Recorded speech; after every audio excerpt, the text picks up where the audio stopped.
मैं AP Mishra, ex DGC civil, जनपद बलरामपुर, उत्तर प्रदेश का हूँ और आज आपको बताना चाहता हूँ कि उपभोक्ता संरक्षण अधिनियम 2019 के अंतर्गत आप अपनी शिकायत को कोर्ट में कैसे साबित करें और इलेक्ट्रॉनिक पद्धति से जो वीडियो रिकॉर्डिंग, ईमेल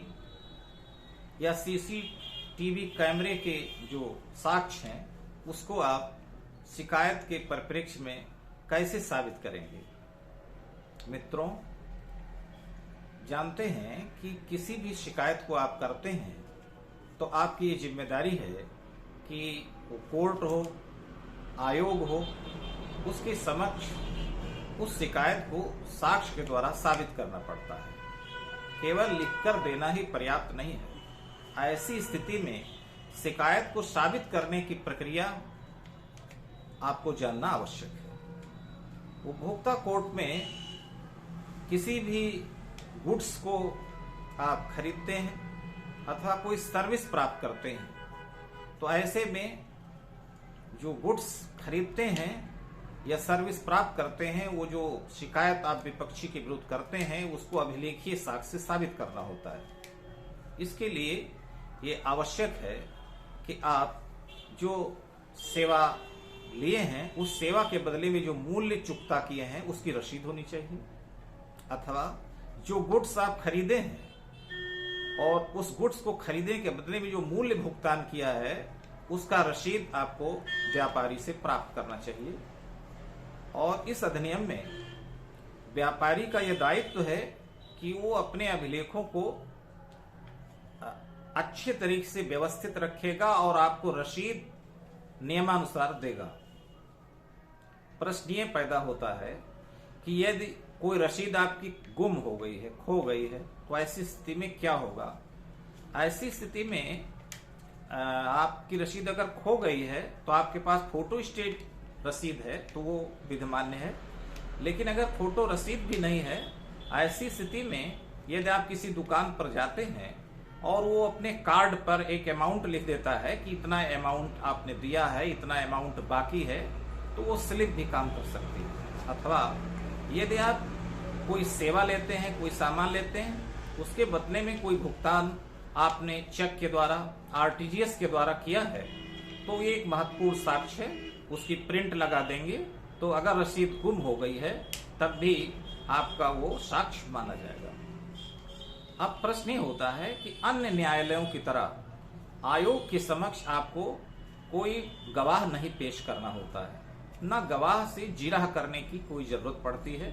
सारे साक्ष्य आपको शपथ पत्र के माध्यम से दिए जाते हैं। आप जो भी शिकायत कर रहे हैं, जो भी कहना चाहते हैं, उसका समर्थन आप अपने शपथ पत्र से अथवा साक्षियों के शपथ पत्र से कर सकते हैं और इसके लिए आपको मौका मिलता है और यही आपका अभिलेखीय साक्ष्य होता है। इसी के आधार पर मामले का निस्तारण आयोग द्वारा किया जाता है। इसमें एक दूसरा स्टेप और आता है कि अगर आपका कोई ऐसा साक्ष्य है जो वीडियो रिकॉर्डिंग है, सीसीटीवी कैमरे में कोई चीज उसमें कलेक्ट है, उसको आप पेश करना चाहते हैं, कोई ईमेल से आई है, कोई ऐसा तथ्य है जिसकी आपने वीडियो रिकॉर्डिंग बना लिया है, ऐसी स्थिति में आप अपने रिकॉर्डिंग को शपथ पत्र के माध्यम से साबित कर दें। इसके लिए साक्ष्य अधिनियम की धारा 65 आपको देखना होगा और 65 में प्राथमिक और द्वितीय साक्ष्य की दो व्यवस्थाएं हैं। मान लीजिए कि कोई रिकॉर्डिंग आपके पास है और किसी व्यक्ति द्वारा आपके मोबाइल पर उसको ट्रांसफर किया गया है, तो ऐसे में जहां पे ये ट्रांसफर किया गया है वो एविडेंस अगर आप देते हैं तो उसके लिए जरूरी है कि जहां से इसको आपने कलेक्ट किया है, जो इसका मूल स्रोत है, वहां से उस व्यक्ति को आपको शपथ पत्र के माध्यम से बताना होगा कि ये चीज कहां से मुझे, किस वेबसाइट से प्राप्त हुई है, किस मोबाइल से प्राप्त हुआ है, या किसी ने वीडियो बनाया था वो हमको कैसे मिला है, अथवा आप उस व्यक्ति का जहां से वीडियो बना है या जहां वेबसाइट पर है उसका एक सर्टिफिकेट आप ले लें और वो सर्टिफिकेट आप न्यायालय में दाखिल कर देंगे तो साक्ष्य अधिनियम की धारा 65B में सर्टिफिकेट दाखिल करने का एक प्राविधान है, तो उससे आपका जो ये मैटर है वो बहुत अच्छी तरह से साबित हो जाएगा। इसलिए जो इलेक्ट्रॉनिक पद्धति में जितने भी एविडेंस हैं वो उपभोक्ता नियम के तहत पूर्ण रूप से ग्राह्य हैं। साबित करने की प्रक्रिया बहुत ही सरल है, जटिल नहीं है, और कोई भी शिकायत आप किसी भी विपक्षी के विरुद्ध सेवा या खरीदारी के संबंध में प्रस्तुत करते हैं तो ऐसे में साक्ष्य अधिनियम की धारा 65, 61, 62 को देखते हुए आप